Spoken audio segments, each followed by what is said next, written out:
राधे दोस्तों, प्रेमानंद जी महाराज को तो शायद आप सभी जानते होंगे।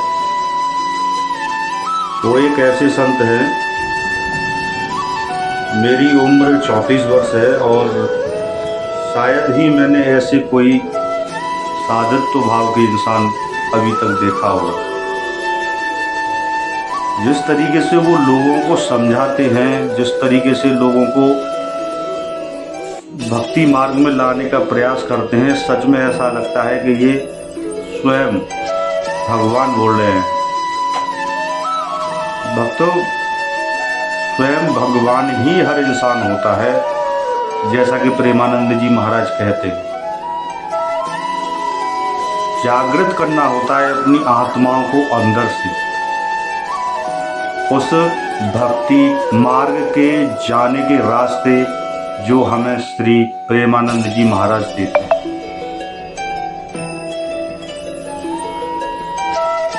यकीन मानिए दोस्तों, जब उनकी ये वाणी सुनता हूँ, जब उनका सत्संग सुनता हूँ, तो ऐसा प्रतीत होता है कि सब कुछ छोड़ दूँ। लेकिन प्रेमानंद जी महाराज स्वयं ये भी कहते हैं कि जो मनुष्य अपने पारिवारिक गृहस्थ जीवन व्यतीत करता है, उसके बाद भी अगर भक्ति मार्ग पर चलता है तो वो होता है सच्चा मार्ग।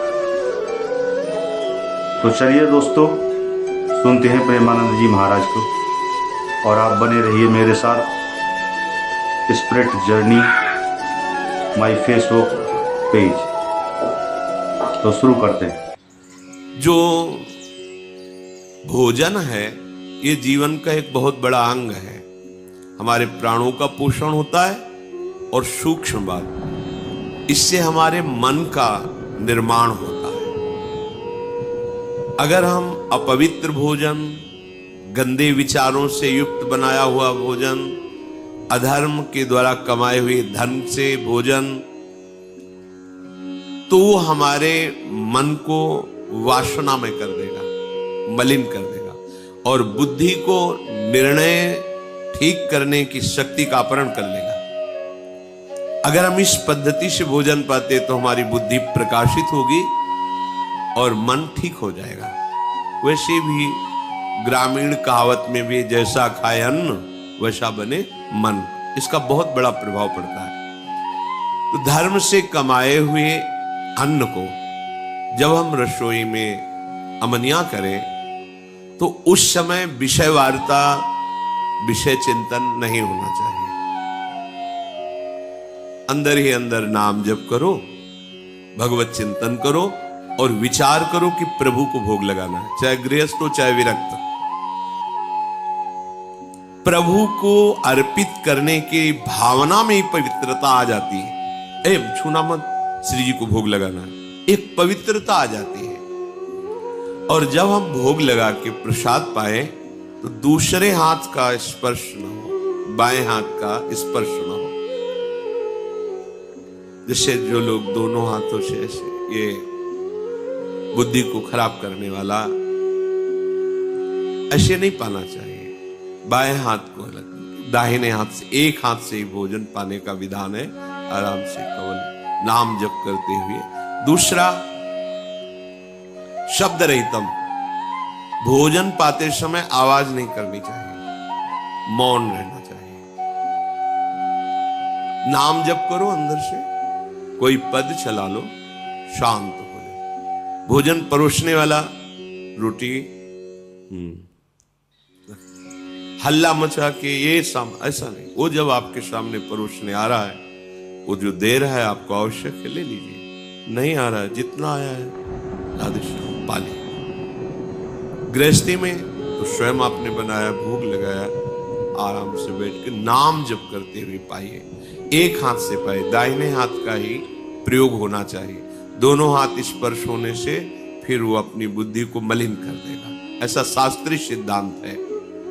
पात्र में एक ही हाथ का स्पर्श होना चाहिए। ऐसे प्राय जो लोग सत्संग नहीं करते, साधु सेवन नहीं, वो दोनों हाथों से ऐसे नहीं पाना चाहिए। शास्त्र निषेध। तो भोजन भगवत चिंतन करते हुए बनाएं, प्रभु को अर्पित करें, और जब प्रसाद पाए तो मौन रखें। किसी की तरफ देखो मत, अपने प्रसाद की तरफ देखो, सावधानी रखो। एक एक कवल में भगवत नाम जपो, राधा राधा राधा। उससे क्या होगा, आगे कह रहे हैं, क्षमस तारणाय वही, अपने को तारने की और दूसरे को भी तारने की बुद्धि उसके अंदर प्रकट हो जाती है। हम लोगों की आज जो बुद्धि मलिन है ना, मनमानी आचरण करने का आदेश कर रही है, उसका कारण यही है। बहुत तरह से हम अपनी बुद्धि को अपवित्र करते रहते हैं। आहार पूरे जीवन का आधार है। भोजन ठीक है तो सब ठीक हो जाएगा। भोजन धर्म युक्त कमाए हुए धन से भगवत चिंतन करते हुए रसोई में अमनिया करके, भगवत अर्पित करके, प्रसाद स्वरूप मौन धारण करते हुए, नाम जप करते हुए प्रसाद को एक हाथ से पाना। इससे क्या होगा, कह रहे हैं, सात क्षमस तारणाए वही, वो अपने को भी तारने में समर्थ है और दूसरे को भी तारने में समर्थ हो जाएगा। क्या होगा, उसकी बुद्धि भगवत परायण हो जाएगी। और इसके विपरीत जूता पहने हैं। अब जैसे आप समय देखो कलयुग का, आप जैसे भोजनालय में कहीं, जिन्हें होटल आदि कहते हैं, वहां पाने गए तो आप जूता थोड़ी उतारते हैं, हाथ थोड़ी धोते हैं, कुल्ला थोड़ी करते हैं।